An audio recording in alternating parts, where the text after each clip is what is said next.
Hello everyone, बच्चों को खांसी जुकाम में केला और दही बिल्कुल नहीं देना। ये लाइन तो आपने काफी बार सुनी होगी, बट कितनी सच्चाई है इसमें।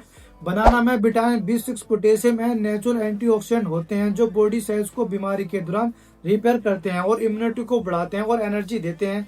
कर्ड में नेचुरल प्रोबायोटिक होते हैं जो बॉडी के बैक्टीरिया और स्टमक के बैक्टीरिया को स्ट्रॉन्ग करते हैं। तो याद रखें, खांसी जुकाम में कर्ड एंड बनाना बॉडी की इम्यूनिटी को बढ़ाता है और रिकवरी को फास्ट करते हैं। इस बात का ध्यान रखें, कर्ड एंड बनाना को रूम टेम्परेचर पर ही दें। बाकी पेरेंट्स के साथ भी शेयर कीजिए इसे।